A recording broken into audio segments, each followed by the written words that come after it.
Om Shanti, and good evening to all of you. Once again, a hearty welcome for taking some time out to join us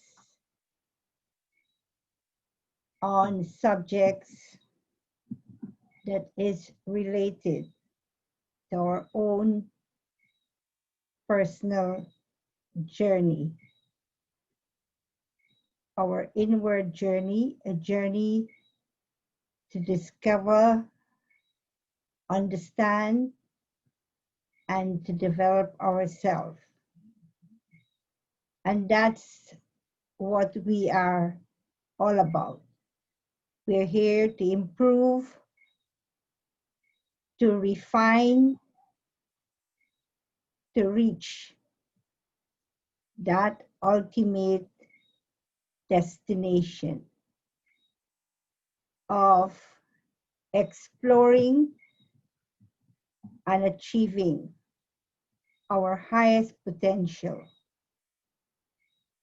Tonight, we are taking up a topic of interest for every living being,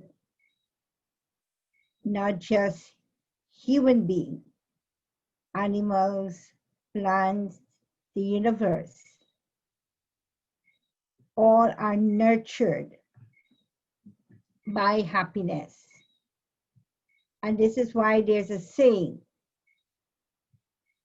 there's no nourishment like the nourishment of happiness.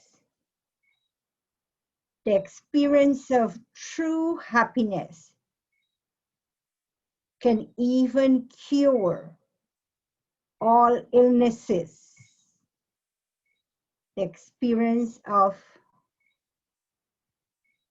true happiness can cure all the illnesses that we have.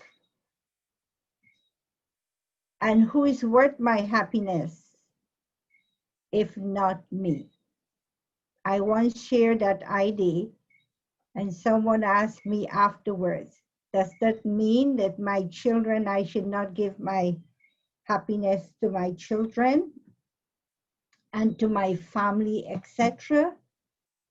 And then I explained that we're to share our happiness with the whole world, not just our family members, but everyone, even the plants.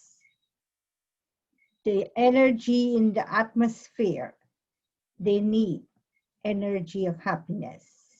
So all need happiness, but not to the extent that I'm deprived of my happiness.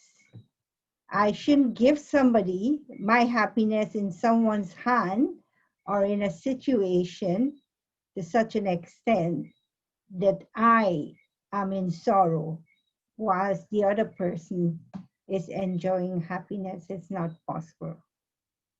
There's this also saying that happiness is like the magic penny. More you spend it, more you give it, more it increases. So what is real happiness, and why is it that we are prevented from experiencing that state of real happiness? I keep trying.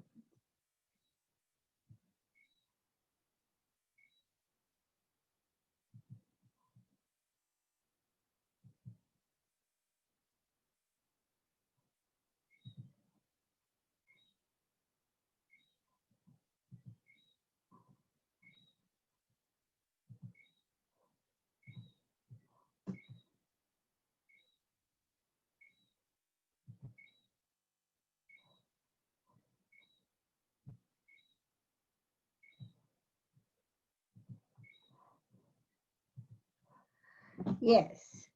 So how do we approach this subject tonight?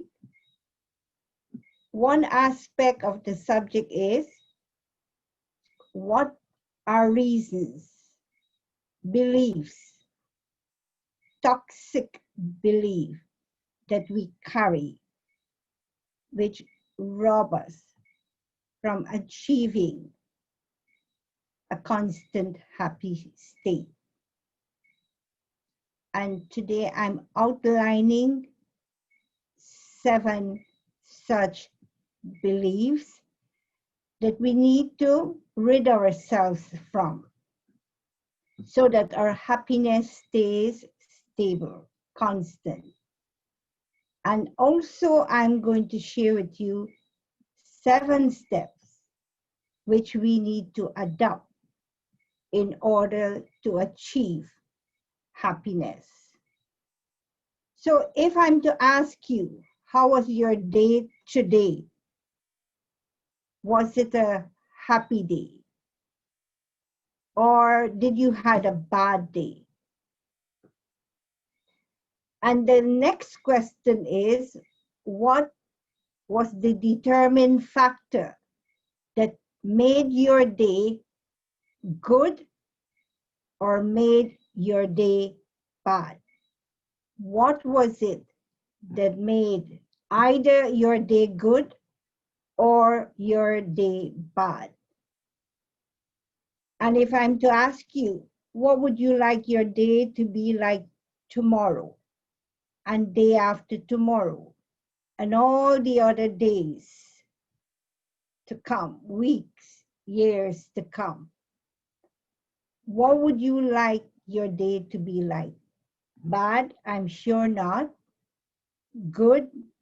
And yes, we all want to have a day that is a good one. And so if I can answer the second question, what was the determining factor that made my day good or my day bad? I will be able to make sure that all my tomorrows will be one of happiness. Being stable in happiness.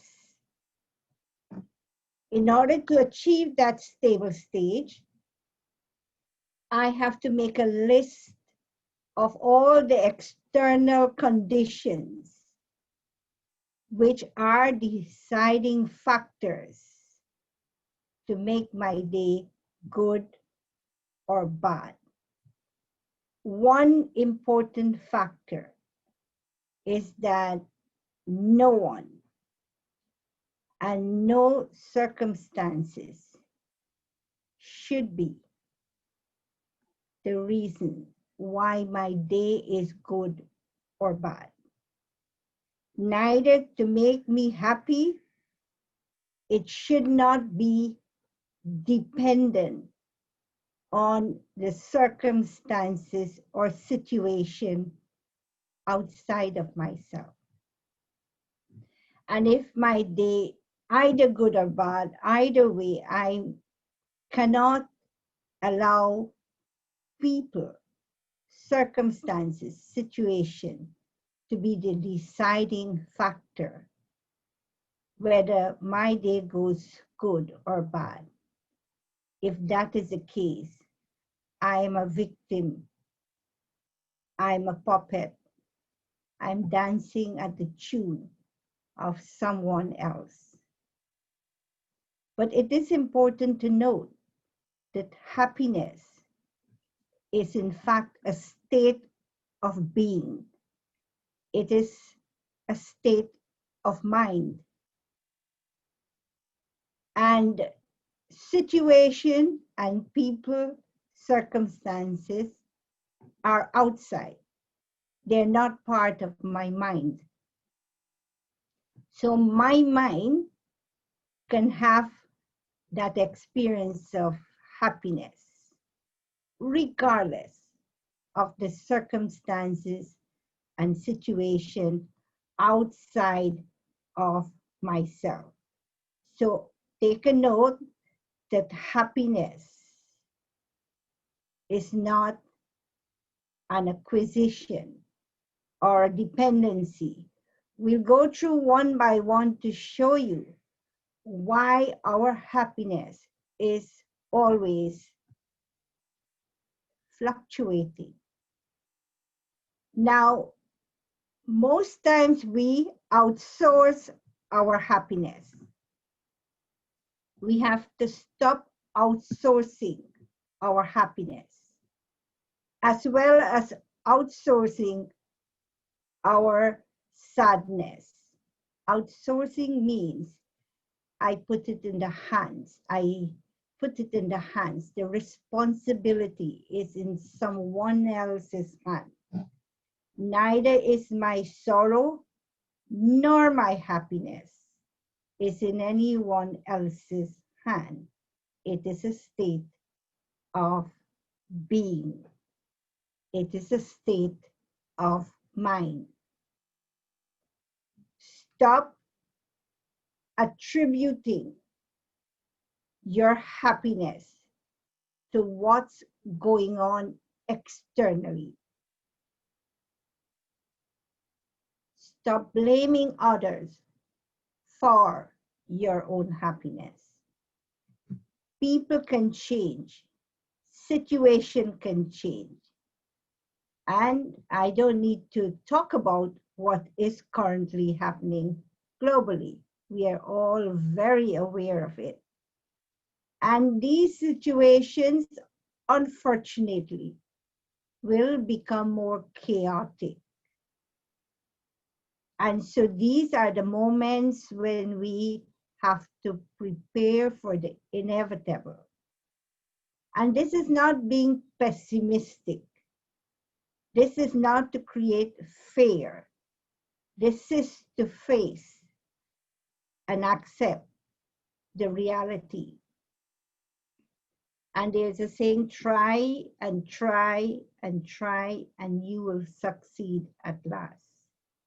So all the circumstances, all the situation, all the events, whether on a personal level, on a national platform, global platform, they are all opportunities for us to prepare ourselves. And situation must become challenging if we are to achieve our constant happiness. And why is that so? Unless you don't get an opportunity to practice, how would you master anything? Other day I was in a session and someone asked this question. And why is it? I was having a Zoom with a group in South Africa. And one person asked, why is it that you start your morning happy, peaceful, and during the course of the day, a situation, something happened, and your happiness is lost or diminishes. So we have to not only create thoughts and feelings of happiness at the start of the day, but we have to have methods in place how to sustain that feeling of happiness. And one method of sustaining that happiness is to accept that this state of mind should be permanent. I'm responsible for what's going on inside, or what's going on outside. I am not responsible. And therefore, even though I'm happy inside, I'm aware that the scenes outside could be the reverse. So preparing to embrace the challenges of the day and knowing that my responsibility is to maintain my happiness no matter what. So accept that outside the situation can change. It can be one of sadness, but I am totally responsible only for the feelings within myself.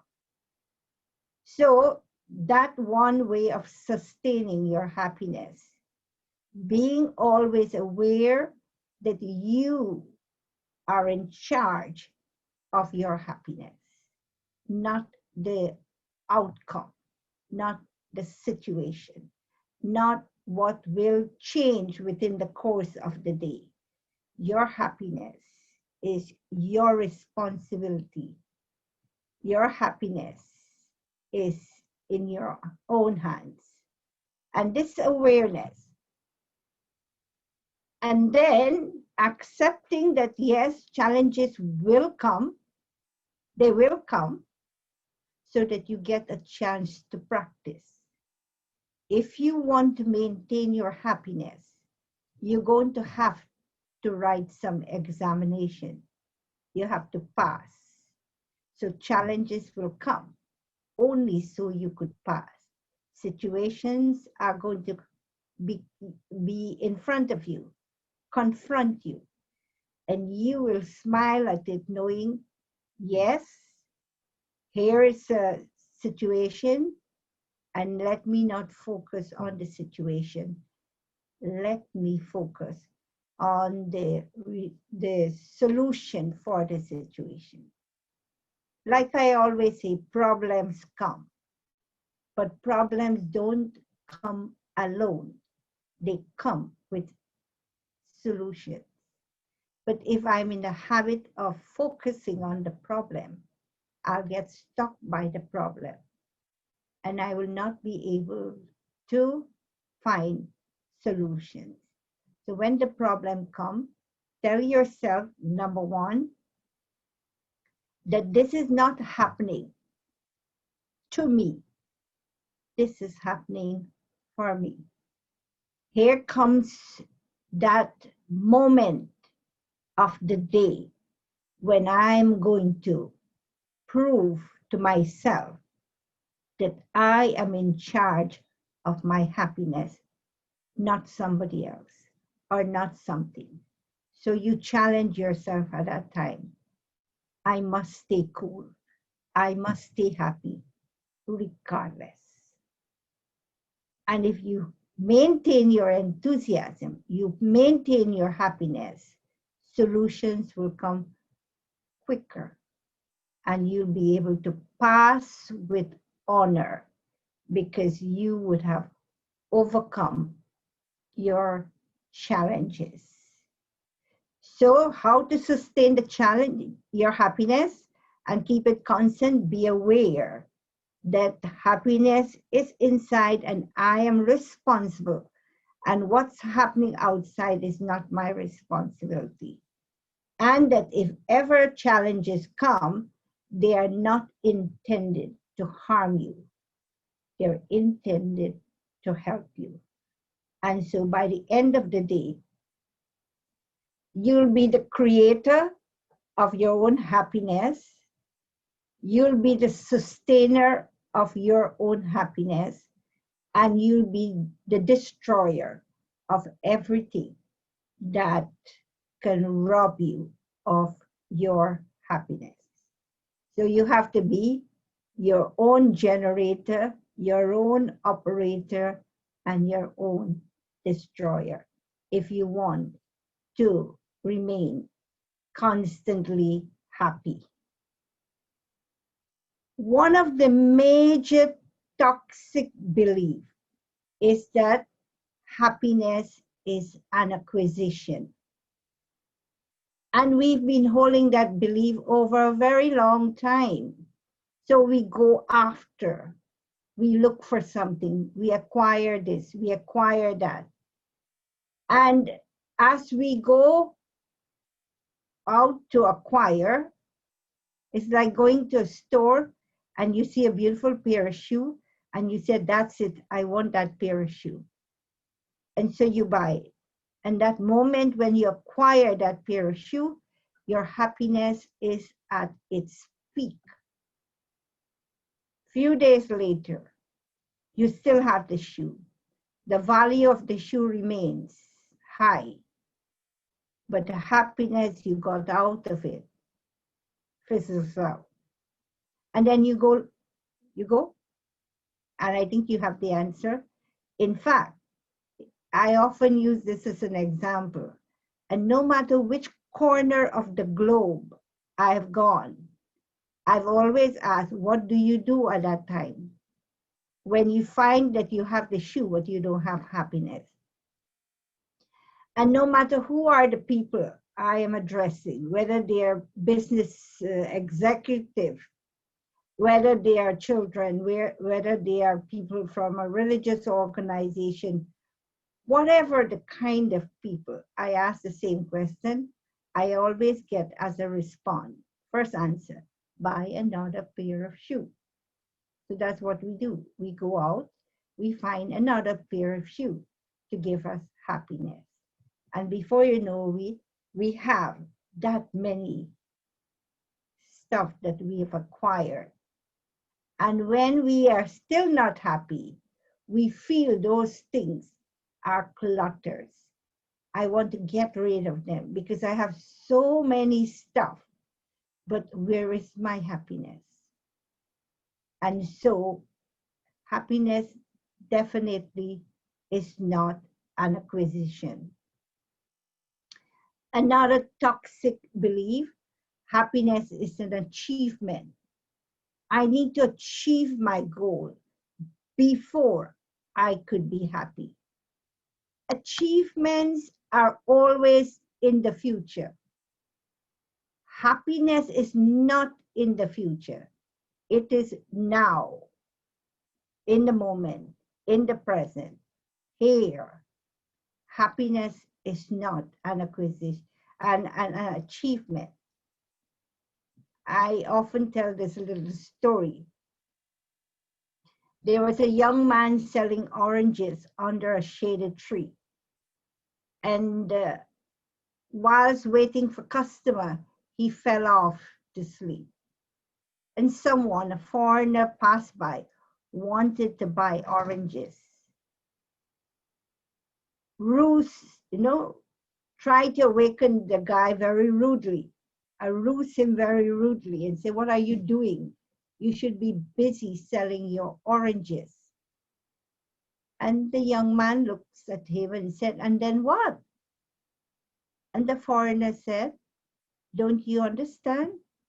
If you sell all your oranges, you can expand your business. And again, still very puzzled, the young man says to the foreigner, and then what? And the foreigner kept saying, don't you get it? If you expand your business, you can go abroad. You can export your oranges abroad. And the guy keeps saying, and then what? And he said, when you go abroad, you can extract the juice from the oranges. You can put it in containers and you can wholesale it. And then the guy said, and then what? And he said, when you wholesale it, you're going to make a lot of money, make a lot of business. And one day you'll buy a big house and you will be able to sleep. You'll buy a big bed, you'll be able to sleep very comfortably. And the young man said to him, but that's what I was just doing when you woke me up.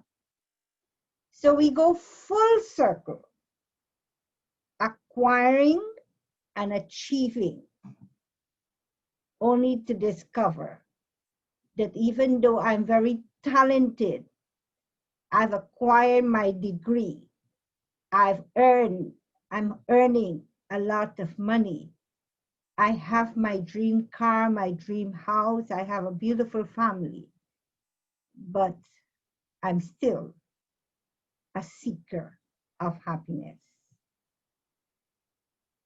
We also believe that happiness is an excitement.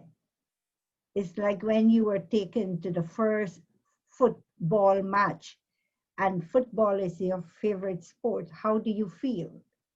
When your parents, at a small, tender age, they said, come, let's go to the circus. You don't sleep in the night. You keep looking at the time. You're so excited. Or you visit the Santa for the first time. So people assume happiness is an excitement. With excitement, there are highs and there are lows.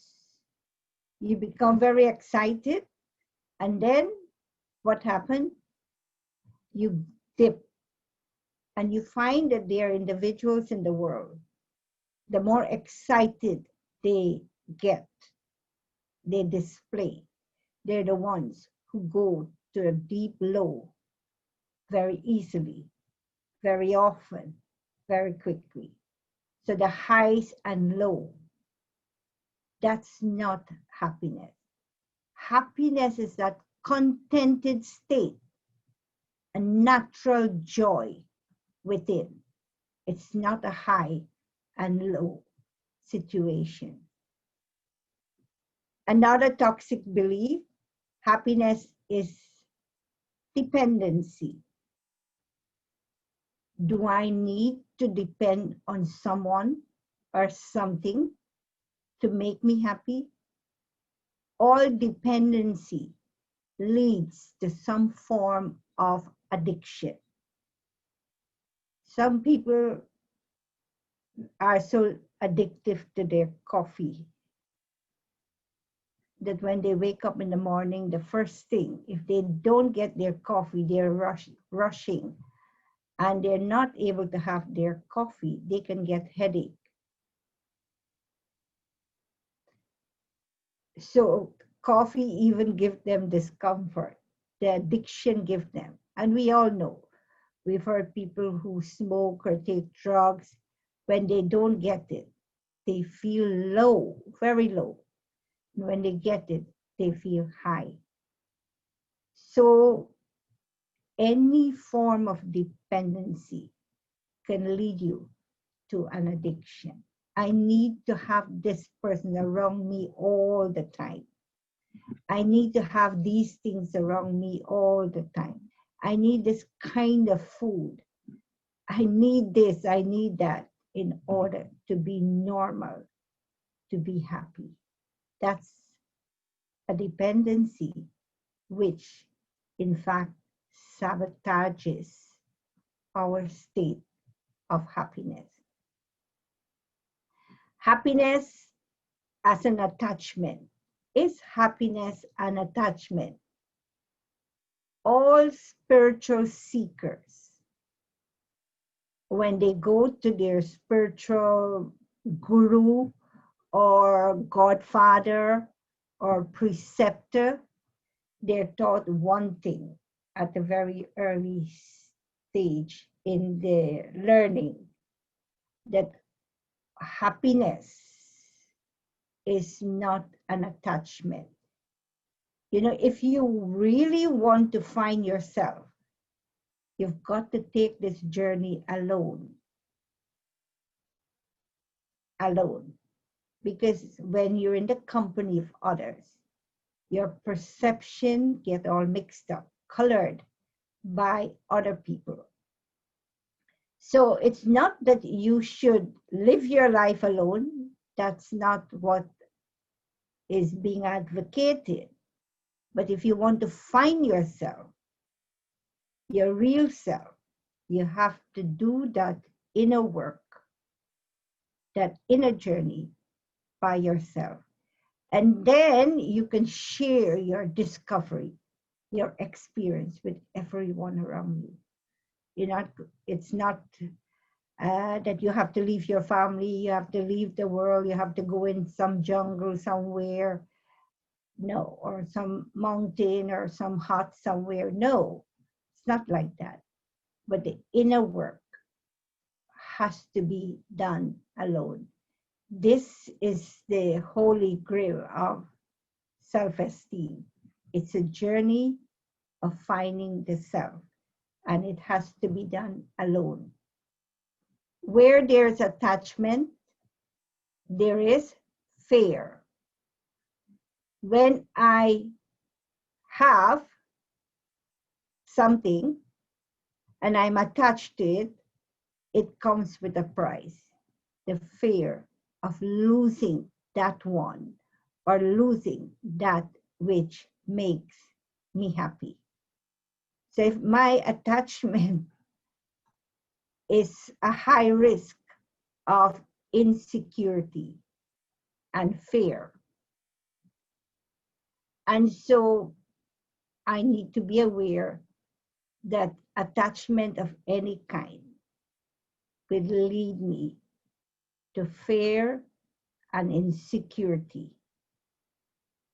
And some people believe that happiness is a relief from pain,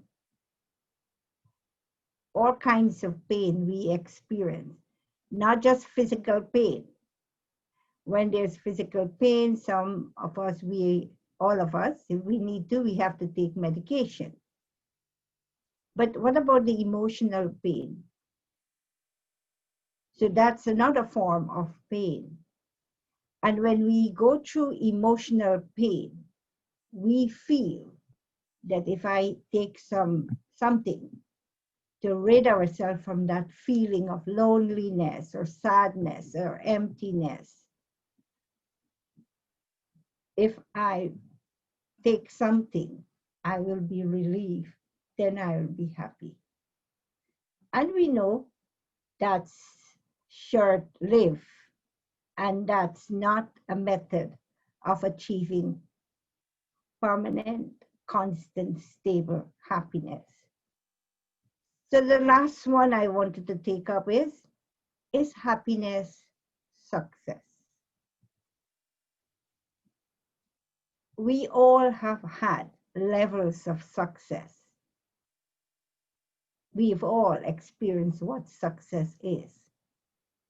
And does that mean that everyone who have had success are really happy? Yes, whilst the success, you are experiencing the success, you will definitely experience momentary, temporary happiness, satisfaction. But with that success, once you achieve that goal, you achieve that level of success, there's a drive to go further and further, another goal, another. And so they say the fulfillment of one desire gives birth to yet another desire. So let's go now and discover the 7 steps that can allow you to have stable happiness. And the first step, to have the courage to take this inward journey that we all have to take at some point in our life. We have to take that journey because happiness is inward. It's a state of being. It's a natural, intrinsic quality of I, the soul. So inward journey means to understand that beyond this layer of male and female, beyond the layer of being a Hindu or Christian, beyond the layer of being a manager, a boss, or an employee, all the labels, all the titles, beyond the color of my skin, beyond my nationality, there is a tiny spark of light, a being within this human frame.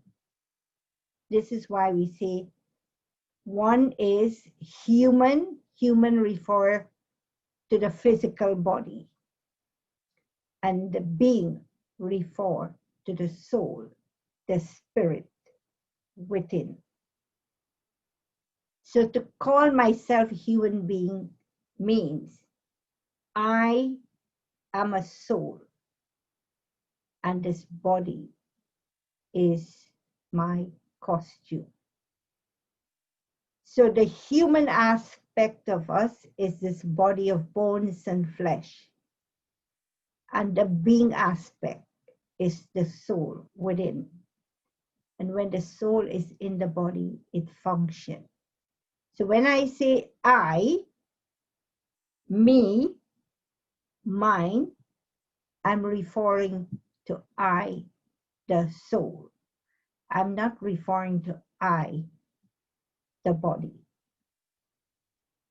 I, the soul, because it is I who sees, I who hears, I who heard, speak, eat.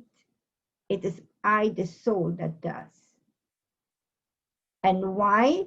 Because when the soul departs, eyes can't see, ears can't hear, mouth can't speak. So who speaks? When I say I heard, or I saw, or this body is mine, then that I means I, the soul. And when I go within that inner journey and discover this I is not at all limited,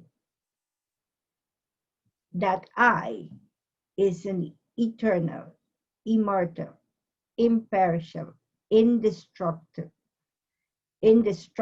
being of light. And that's the I that was in existence, is in existence, and will continue to exist.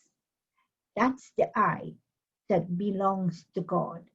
And that's the I that when we connect with each other, all human beings, regardless of the color of their costume, when I am aware that I am that being, spiritual being, I'll be able to look at someone else in the same light.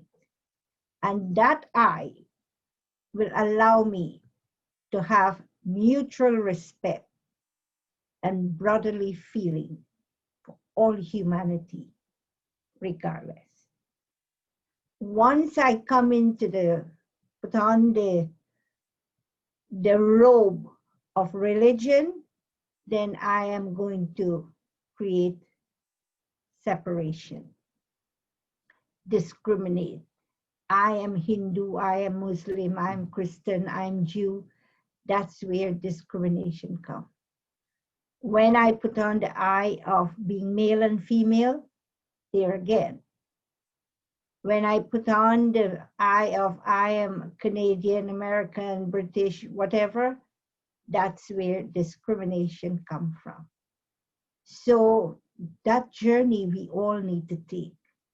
And when we take that journey, we will be at peace, we will be content, and we will be able to enjoy, harmonize with the world. That's the I that will have to return back, and that I will carry whatever karmas that I perform in this world, good or bad. And so if that I becomes awakened, aware, and conscious, that's the reason where my happiness can stay constant and stable. So the second step that we have to take is that I am responsible for my thoughts, feelings, and experience. Nobody is putting thoughts in my mind. Somebody can inspire me to think positive or negative. They can encourage me to do that. But ultimately, the thoughts that is created in my mind is my creation and my responsibility. And the same goes with feelings, emotions, experiences.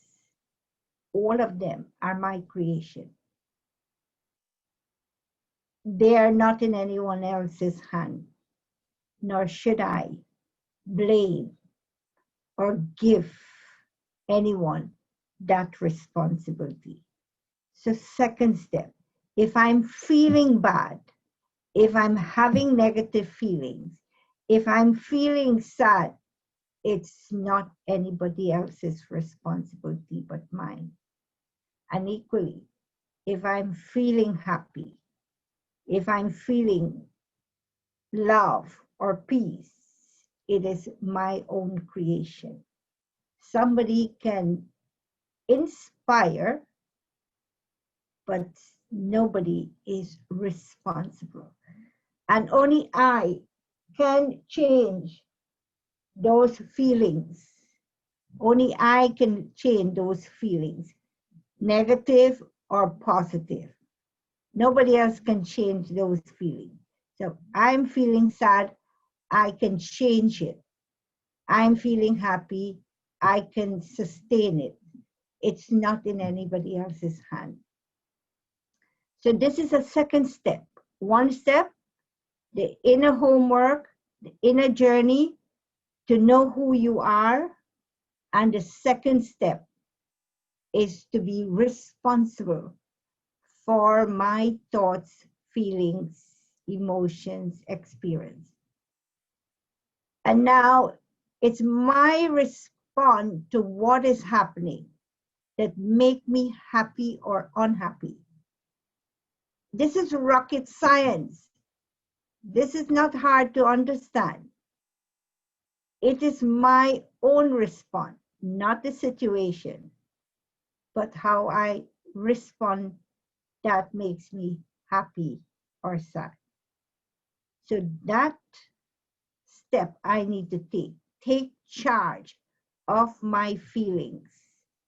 Step number 3, aligning my conscience and my core values with my life. Walk your talk. Be the same thing inside, the same thing outside. What you think, what you speak, what you do will determine who you are. So integrity is aligning your conscience with your core value. For example, if my core value is honesty, but my action, I somehow allow myself to be influenced and I become dishonest, I'm not walking my talk. But that's not all. My conscience will prick. I will feel restless. Every time I sit quietly, it will come back to haunt me. I was dishonest. I was dishonest. I was dishonest. Because it went against my true nature, my true value. So I have to be aware that many times I hear people say, I'm confused. I don't know what's right and wrong. And I often say to them that right and wrong can be determined by how your conscience feels inside you. If you did something and you're feeling good about it, not egoistic, but that feeling of good, humbly grateful, that feeling of being happy and content, then it means you've done something right. But if you've done something and you keep remembering it and it makes you feel very uncomfortable and you're not able to sleep, you've lost your balance, then obviously that which you did was not in alignment with your conscience and your core values. So actively So step number 3, aligning your conscience with your core values and principles. That means actively cultivate a source of peace and happiness from inside your own mind. Remember, happiness and unhappiness are states of mind and cannot be found outside. So happiness cannot be found outside. It is a state of mind. So understand what is happiness and what is state of mind or state of being, and which one you have control over. Now, there's a belief that our brain has developed that ability to resonate with situations that are not going right, as opposed to a situation that is not going wrong. So it seems to work against us. It's like there's a situation and I keep worrying about the situation, but I know worrying will not help, but I keep worrying about the situation. For example, if you're given a compliment and right after that, you're given insult, someone insult you, it is more likely, it is a proven study that you're likely to remember the insult more than you remember the compliment. In fact, they say 46.9% of our waking moments are spent in worrying.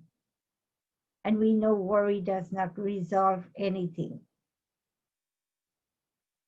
Worry depletes us of our enthusiasm, our happiness, and our stability. So, the negative impact on your brain, as I was explaining to you, even if you do something right and you do something wrong, your brain tends to register. This is what psychology studies and they talk about.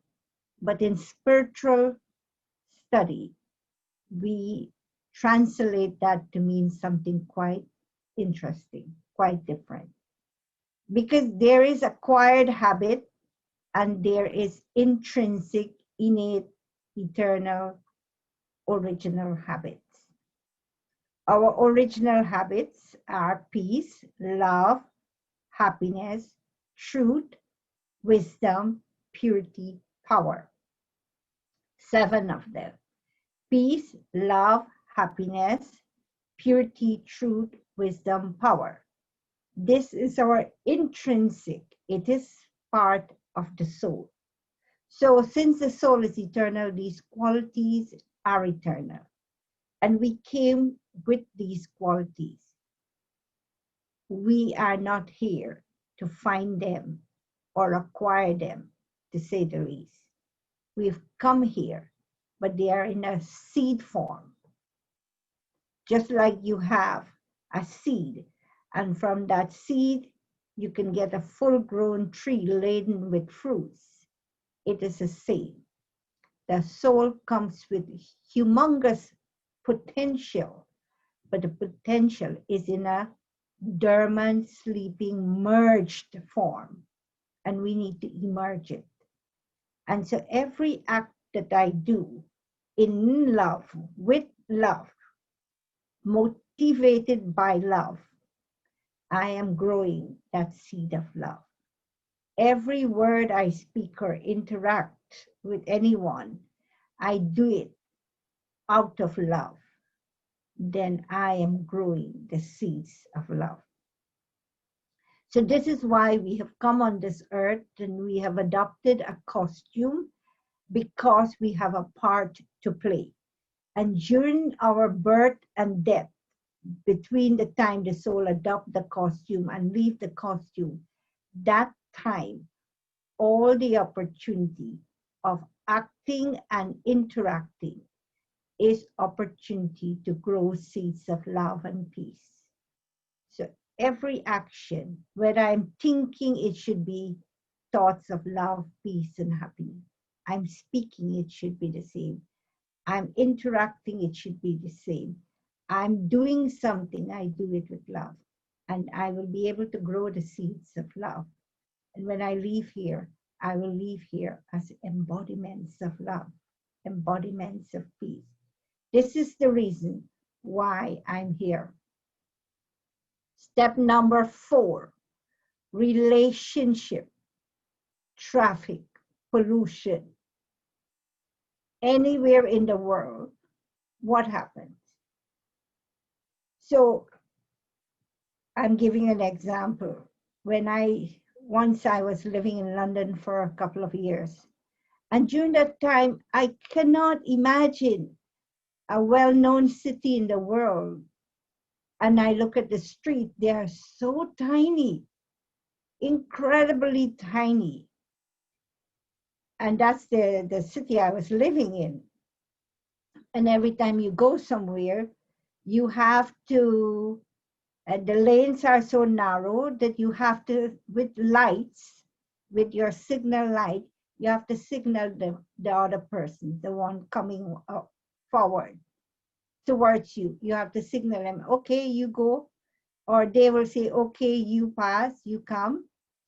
And unlike in India, where in all the vehicles, almost all the vehicles, at the back of the vehicle, there's the words, horn okay, or okay horn. It's giving you the signal, blow your horn. But in London, it's rude to blow your horn. So they use their signal lights to indicate, okay, you come forward. And again, they give their signal lights to indicate, of course, when it's winter, you can't open your window and wave, but you will, with your lights, acknowledge the kindness and cooperation of the other one. And so we live in a world where there is traffic, there is pollution, there is economical chaos, all of that. But above them all, the one that gives people the maximum stress is relationship, not traffic, not need for money, not need for, and relationship initially is meant to be a support system. We are beings that enjoys company. We're not an island that can live or survive alone. So we have to have relationship. And if the relationship that was intended to give us support, encouragement, and today relationship is giving the maximum stress. So an attitude of wanting instead of giving is one of the solutions we need to take. And why I say that? Why is relationship giving people stress? Because in relationship, there are expectations. I expect from you, and you expect from me. And if two people are coming together with expectation from each other, both are needing, then what will happen? We all know that expectation invites disappointment. Higher the expectation, more the risk of being disappointed. Let's say if I'm full, I'm content with life. In that state, I can share, I can give, and I can give fully because I'm full. If I'm half full, I can only give half full. But if I'm empty, what can I give? And how much would I want when I'm empty? How much can I give? And how much can I want? And the answer is I can give 0, but I will want 100%. And the higher my expectation, the greater my risk of being disappointed. So if I don't want to be disappointed, I have to be emotionally, mentally independent. Emotionally and mentally independent. A relationship of dependency as opposed to a relationship of interdependency,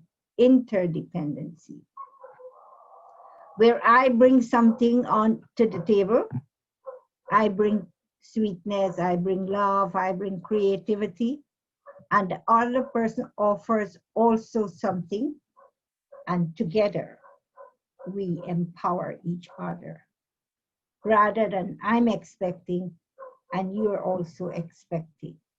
So relationship that was intent to lend support becomes the highest means of stress in our world. And the simple reason is that we walk into the relationship expecting. So what we need to do is to position ourselves. I always advocate, I'm always an advocate of this concept that always position yourself as the giving end, not at the receiving end. Because when you position yourself with your hands stretched out, wanting, you are definitely inviting instability, disappointment, sorrow in your life. So step number 4, be at the giving end, not at the receiving end. And then from giving to taking, yes, there's a huge amount of expectation, and I should not put my happiness in that position where it is in the hands of somebody else. When they are happy, let's say my mother is the source of my happiness. What if she is not here tomorrow? What will be my state of happiness? And what if she is not in a happy mood for one reason or the other? She's ill or something is happening. Then what happened to the state of my being? I will go through this up and down all the time. So we should not do that. And the best way to fill ourselves is to develop our relationship with God. Because God is described as the ocean of all virtues, all powers, all virtues, love, peace, happiness, power, you name it. God is the ocean of it all. And God does not expect anything. He is a giver. He is altruistic, one who doesn't have any expectation on desire. And why? Because God is constant, unchanging, infinite. He doesn't become great. He doesn't become powerful. He is constant, powerful. He does not fluctuate. He's not influenced by the law of karma, action and reaction, because he's free from birth and death, and therefore free from action and reaction. So he stays constant, stable, unchanging. He doesn't become happy when we praise him. Otherwise, when we defame him, he will definitely feel unhappy. He's not like that. So when I take from God and fill myself, I can then share God's love, God's peace, God's power with everyone. And I will be a giver, not a receiver. So now our relationship with God is the most important one, because the first relationship that we had, the last relationship that we will have, is with God. We came from the world where God resides, and one day we will return right back to him. All other relationships are temporary, based on the role I'm playing. But my relationship with God is eternal. And so ultimately, my final thought will lead me to my destination. So I have to establish that relationship with God all the time, because who knows when will be my last thought? Who knows when will be my last moment? So I have to establish my relationship with God. I know it's 8:45. We are about to finish. The sixth step, gratitude. There's a very big difference between appreciation and gratitude. I need to recognize all that I already have.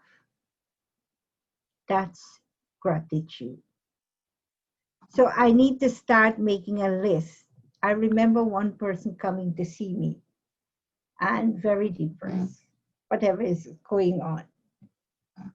And I keep giving that person the homework. I say, make a list of 5 things, then 10 things. I keep giving more and more homework. The things that you should be grateful for, you should be happy. So we need to stimulate, that enthusiasm and zeal within us. And we need to recognize what we already have, not what we don't have. That's why there's a saying, our needs are few, but our wants are many. So what we have to do, make a list of all the things that I have already, which I am grateful for. And as you make that list, your happiness, your contentment will be reassured. So gratefulness, right? The universe, whether we say it's the universe, whether we say it's God, who is responsible for all that we have. And as we make that list, and every day we add 1 more, 2 more, 1 more, 2 more, there's this warm feeling of security, contentment, happiness that will grow within us. And we will then realize we have all that we need.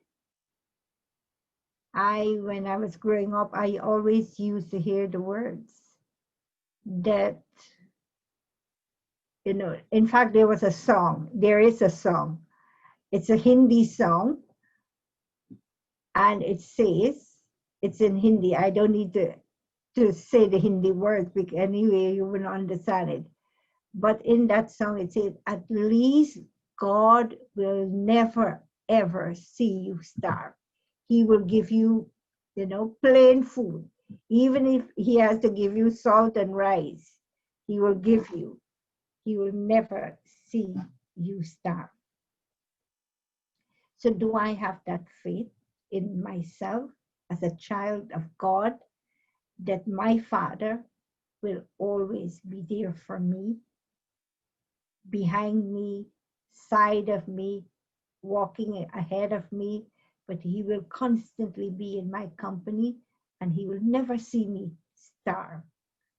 I need to have that kind of faith and know that all my needs will always be met. But my wants, there's no guarantee. That is the difference between happiness. Happiness is connected with contentment, and unhappiness is connected with excessive desires. Maybe contentment and happiness, maybe you haven't appreciated all that you have already, whether in terms of material stuff, whether in terms of friends that you have in your life, family members that you have, the abilities that you're born with, the skills that you have, all of that is presented to you as gifts from God or from the universe. They say they are God's gifts to you.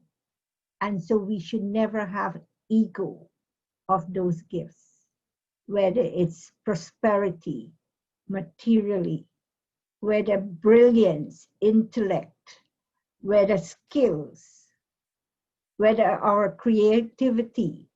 Never think that it is mine. It is a gift from God. And you know, when they go to the temple, they give you little sweets, a little bit, they call it prasad, holy food. And that food, they bring home and they share with all members of their family. It is not given a huge amount, and it's not intended for you to eat it all out, but you distribute. So God's gift should be distributed, not should be taken saying it's mine. So when you say it's mine, you take credit for it. And that's where ego comes in. Step number 7, it's service. When I feel abundance in my life, I will want to give thanks to the one above. But God does not want thanks from us. What God is signaling us to do is to share, to give what He has given us.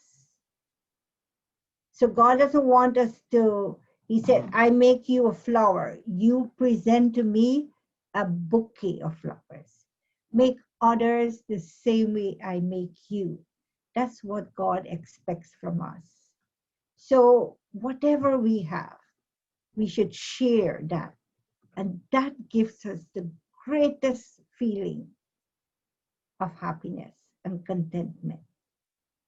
I can tell you that happiness really comes, a good night rest comes from sharing, inspiring, motivating, helping other people.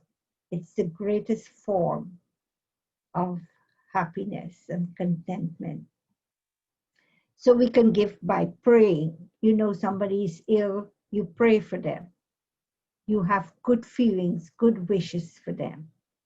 You can think positive thoughts. They're not okay, like they're rude or disrespectful.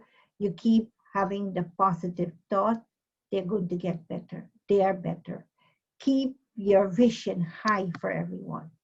So you can give through your thoughts, good wishes for them, good feelings for them. You can give by words of encouragement. If time permit, you can share quality time with them. If money is available, you can share. But be careful. Don't make anyone dependent. When you give money and they become dependent and they misuse that money, then it becomes part of your karma too. So be careful how you give money. Give them a meal, give them a shirt, a dress if you feel you can and you think. So you have to be very cautious when you give. You don't just say, okay, I give and it doesn't matter what he or she does with it. It's not my concern. No, that's not responsible. Because if you make them dependent or you feed their bad habit, you are creating negative karma. But service is the final step that we all need to take so that we can secure our peace and happiness.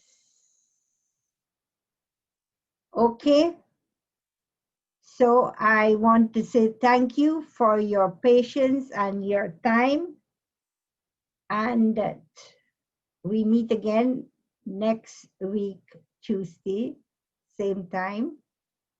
Meditation is always there early so that we can give you a few minutes to meditate before we start our presentation. And the reason why we do it at the beginning, we help you to prepare a mindset, peaceful, calm mindset, so that you are in a better position to